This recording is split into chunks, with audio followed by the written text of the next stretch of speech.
इसमें हम यही कहना चाहते हैं, जो माननीय पवन पांडे, तेजनारायण पांडे मंत्री जी ने जो आरोप लगाया है और संजय सिंह ने जो आरोप लगाया है, ये बिल्कुल ही गलत है। क्योंकि उन्होंने ये आरोप लगाया है कि ये ज़मीन जो है 5 ही मिनट में जो है 2 करोड़ रुपए से 18.5 करोड़ रुपए हो गई। पहली बात तो ये है कि 2 करोड़ से 18.5 करोड़ रुपए 5 मिनट में कोई ज़मीन हो नहीं सकती है, पहली बात तो ये। दूसरी चीज़, जैसे जो मेरा एग्रीमेंट था सन 2011 से ही हम लोग का ये एग्रीमेंट चलता चला आ रहा है, ठीक है। उसको लगातार 4 बार उसको रिन्यूअल कराया गया, ठीक है। और तब से हमारा जो है, जो राम जन्मभूमि ट्रस्ट से, क्योंकि हम लोग वहाँ रामकोट मोहल्ले में रहते हैं, भगवान श्री राम जी से हम लोगों की आस्था है। क्योंकि ये हमारी ज़मीन बहुत ही बेशकीमती थी, कम से कम 50 करोड़ रुपए की ज़मीन थी, और ये सबकी आस्था को देखते, हम लोगों की भी उसमें आस्था है, तो इसको देखते हुए हम लोगों ने राम जन्मभूमि ट्रस्ट को 18.5 करोड़ में उसको हम लोगों ने सौदा किया। और अगर इसका जा रहा है कि क्योंकि 2 करोड़ में खरीदा और 18 करोड़ में उसको आपने बेचा, बहुत ज़्यादा रेट में बेचा, तो ये इस आरोप में क्या कहेंगे? सन 2011 में पहली बात तो हमने ये ज़मीन एग्रीमेंट कराया था, और 2011 से 2021 का जो ये अंतराल है, इसमें 11 साल हो गए हैं। राम मंदिर का फैसला इससे पहले नहीं आया था। अयोध्या में ज़मीनों की कीमत बहुत ही कम थी। राम मंदिर का फैसला आने के बाद जिस जगह पे ज़मीन है, वो ज़मीन अगर आज के सरकारी सर्किल रेट के हिसाब से देखी जाए तो 24 लाख 25 लाख रुपए की ज़मीन है, 25 करोड़ रुपए की ज़मीन है ये, और हमने उसको 18.5 करोड़ रुपए में दिया है, तो सर्किल रेट से भी नीचे दिया है। अच्छा, कुछ विरोधी आपकी कुछ फोटोएं भी वायरल कर रहे हैं जिसमें आप अखिलेश यादव के साथ हैं, पवन पांडे के साथ हैं। तो किसी के साथ होना तो कोई जुर्म नहीं है ना, किसी के साथ भी कोई भी रह सकता है। हम समाजवादी पार्टी में पहले थे। अच्छा, ये आरोप एकदम गलत है? बिल्कुल गलत है, सरासर गलत है, और उसका साक्ष्य मेरे पास है। सारे साक्ष्य के साथ आपको प्रस्तुत मैं करता हूँ, अभी सब देता हूँ। क्या नाम है आपका? सुल्तान अंसारी। ठीक। जहाँ तक फ़ोटो का सवाल है, वो फ़ोटो किसी के साथ कोई खिंचवा सकता है या उसकी ट्रिक कॉपी हो जाती है। ये ऐसा दौर चल रहा है, यहाँ सब कुछ संभव है। लेकिन जो श्री राम जन्मभूमि तीर्थ क्षेत्र ट्रस्ट है, इससे जुड़े ज़्यादातर ट्रस्टी, मैं उन ट्रस्टियों के नाम लेके कह रहा हूँ जिनका इस आंदोलन में हमेशा निगेटिव रोल रहा है। जैसे श्रीमान नृपेंद्र मिश्रा जी हैं, ये प्रमुख सचिव मुख्यमंत्री थे। इन्हीं के कहने पर मुलायम सिंह ने हम कारसेवकों पर गोलियां चलवाई थी 2 नवंबर 1990 को। वो राम भगत हो गए आज। दूसरे राम भक्त हैं अनिल मिश्रा जी, जो उस समय कांग्रेस के, उनके पिताजी कांग्रेस में थे, ये भी कांग्रेसी नेता थे। आजकल वो संघी हो गए हैं, बजरंगी हो गए हैं, वो ट्रस्टी हो गए हैं, जो अपने कृत कार्यों के द्वारा इस शहर में जिस रूप में जाने जाते हैं उसका वर्णन मैं नहीं कर सकता हूँ। इनका कोई योगदान श्री राम जन्मभूमि आंदोलन में कभी नहीं रहा। जहाँ तक श्रीमान चंपत राय जी का सवाल है, अपने नाम के अनुरूप चंपत राय बंसल जी, वो रामशिलाएँ सोने की, चांदी की, हीरे की, पन्ने की, पुखराज की, मणिमाणिक्यों, मोतियों की, जो आपको याद दिला दूँ, गांव-गांव से पूजित होकर चली शिला श्री राम की मंदिर वहीं बनाएंगे। वो हजारों की संख्या में रामशिलाएँ आई थी। उन रामशिलाओं को परमहंस जी कहते थे, यही चंपत राय जी ने चंपत कर दिया, गायब कर दिया। इसीलिए इनकी उनकी पट्टी नहीं। अब मैं उस बात को छोड़कर आपको आज की जो वर्तमान परिस्थितियां हैं, केवल एक बार 6 लाख रुपए गायब हुआ, फिर 2 करोड़ रुपए की ज़मीन 5 मिनट में।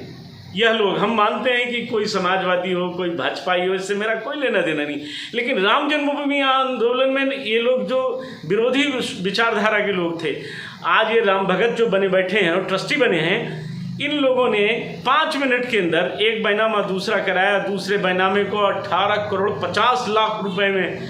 ये क्या है? राम जन्मभूमि के नाम पर करोड़ों हिंदुओं की आस्था, 125 अरब हिंदुओं की आस्था के साथ खिलवाड़ नहीं है क्या? आप बुरा मत मानिएगा, हमारे चैनल, कुछ चैनल जो भाजपा के मुखपत्र बन करके छापते हैं, लिखते हैं, दिखाते हैं, देश सब जानता है। और आपने दिखाया, लेकिन बंगाल में आप हार गए, यूपी में आपने दिखाया, फिर भी आप हार गए। लेकिन मैं देखता हूँ कुछ हमारे हिंदी चैनल के भाई लोग, बिल्कुल ऐसा लगता है जैसे उन्होंने आत्मा ही गिरवी रख दी। अरे सच्चाई दिखाओ ना। चोर को चोर आप नहीं कहोगे। देवर्षि नारद जी थे जो कंस को समझाए, दुर्योधन को समझाए, रावण को समझाए। आप कौन से उनके वंशज हैं कि जो सच दिखाना ही नहीं चाहते, सच बताना ही नहीं चाहते?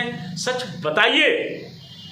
अगर आप सच नहीं बताएंगे तो तो ये दुर्भाग्यपूर्ण होगा।